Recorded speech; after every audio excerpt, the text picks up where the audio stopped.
Okay, so we've demolished just about everything we need to demolish on our great project, the bus. Thanks, Tyler. Hey. It's Tyler. No, it's not my fault.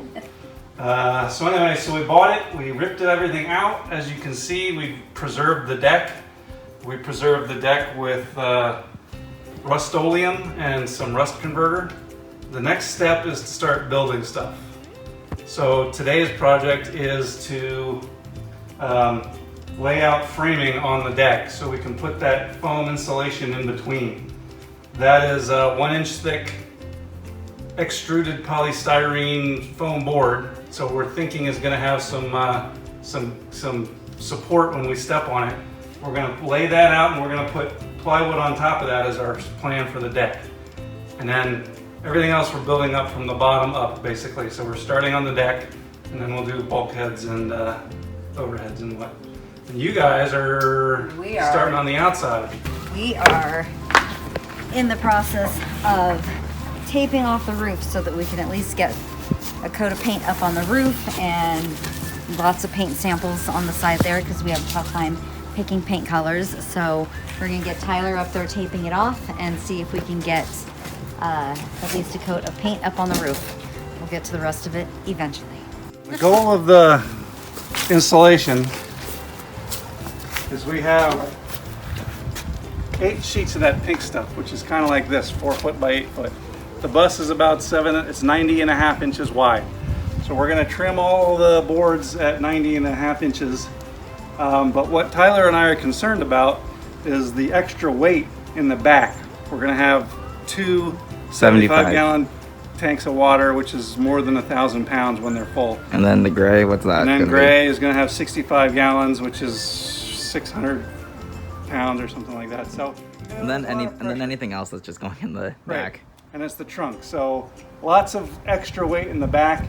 So in the back we're going to we had to cut, because we bought 1 inch insulation, no one makes a like 1 by 2. A truly 1 inch.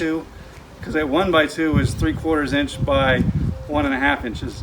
So we had to cut our own 1 inch, which we just ripped from some 2x3 someone donated to us. So these are all exactly 1 inch thick. We're going to lay a network of these on the back and we'll show you as we go to support the extra weight. And that's what my task is now, is starting to build the framework in the back to fill in with the insulation. So that's what we're doing today. So this is a 90.5 inch long board right here, which is exactly the width we need. However, here at the back of the bus, we got corners. So we just got back corners. Curved corners. So we just got back from Lowe's with a handy dandy contour gauge. Contour gauge. And what we're gonna do is measure the contour of how I need to make this piece of plywood or this piece of wood fit. So I'm gonna cut the end to match this contour like I had the other end. And when I take this out, I'm going to take it on the bandsaw and we will make this corner match. And we'll be back in a second. So I want to take this curve off of this end, and Tyler and I got this Shopsmith handy dandy bandsaw, table saw, lathe and whatnot. So we're set up as a bandsaw right now. And all I'm going to do is take that curve off, following that line.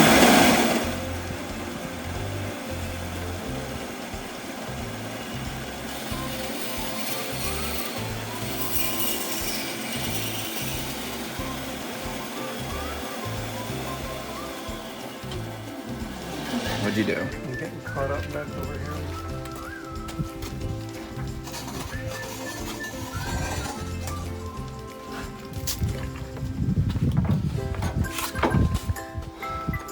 Following that line.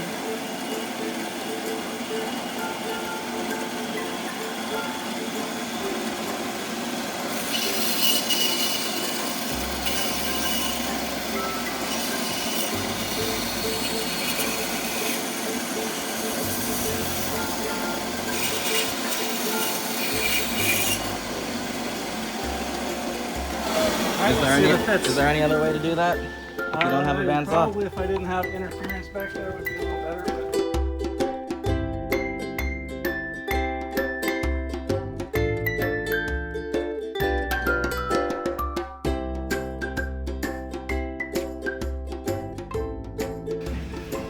Yeah, you could probably use a saber saw or a jigsaw, or you could use one of those little hand jigsaws. You could sand it down. There's a dozen ways to do it. It doesn't fit. It doesn't fit. It is snug here, and we have to make a decision. Are we going to cut these insets out so it goes in a little bit further, which I think we want to do. So Yeah. let's, You want to contour gauge that? let's contour gauge that. So we will push this in that far. And then line that up. So I remember we want to leave a little bit of this gap here because we're going to put this thing here. It goes back to cover here once we've insulated it, and it the goes panel. right up against here. The wall panel. Yeah, this back wall panel, which is important because this one happens to hold the windows in as well. So we can't get rid of these wall panels. But so all I'm going to do is leave a little bit of space for us when we have the floor in, and we can just push this in. So I'll mark this out here, and there, and there, and let's mark this one as well. You have to reset it. I did, just because. Probably a good idea to do, So that's all the way in, and like I said, I'm going to back it off just a hair so we can fit our sides in. And I'm probably going to use the bandsaw for this too.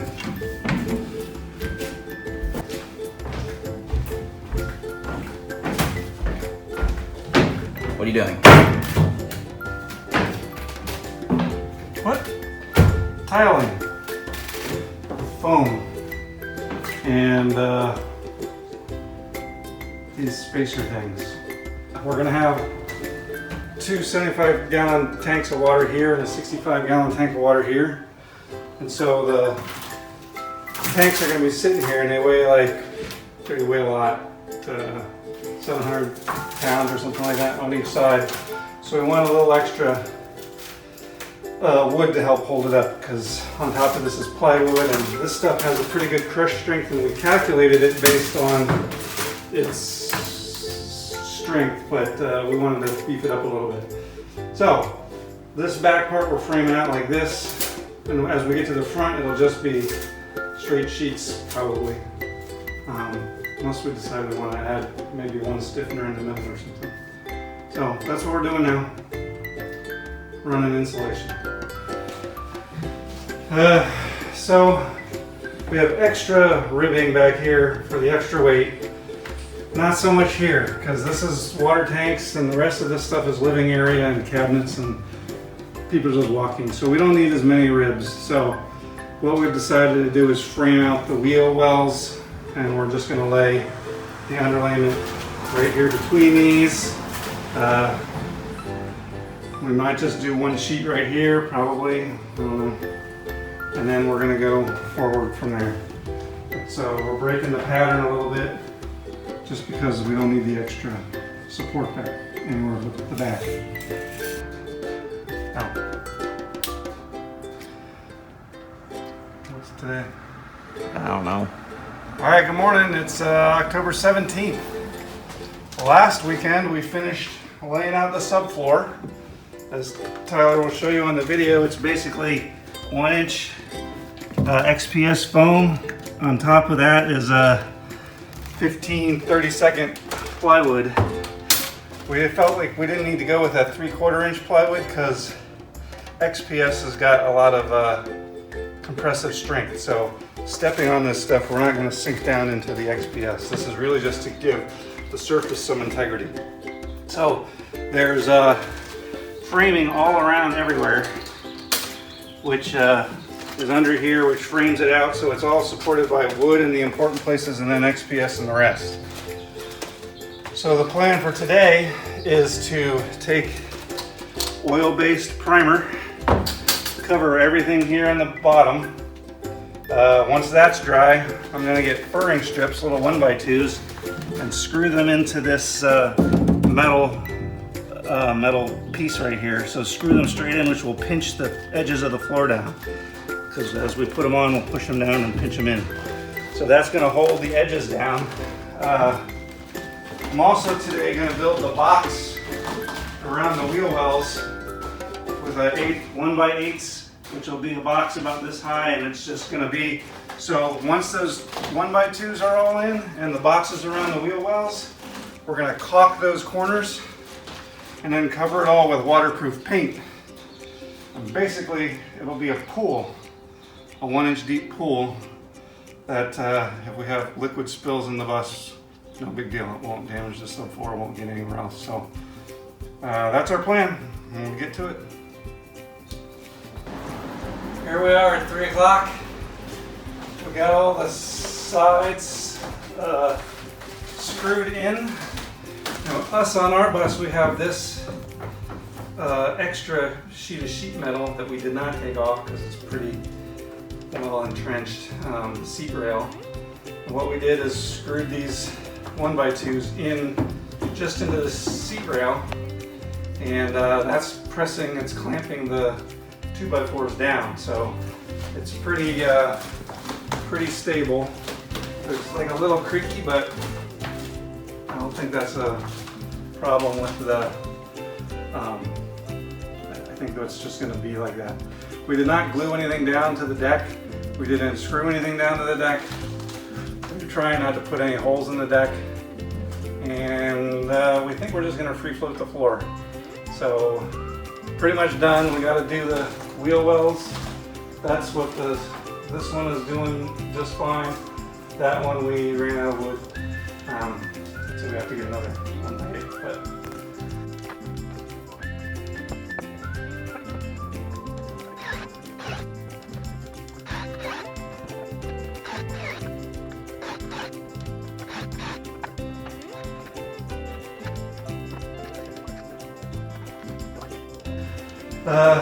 next step will be to caulk all these. No, actually the next step is to prime this new wood, and then when that's dry we'll run caulk on all the edges and between all the sheets of plywood, and that should seal it up pretty good. And then we'll paint. We'll be done with the floor.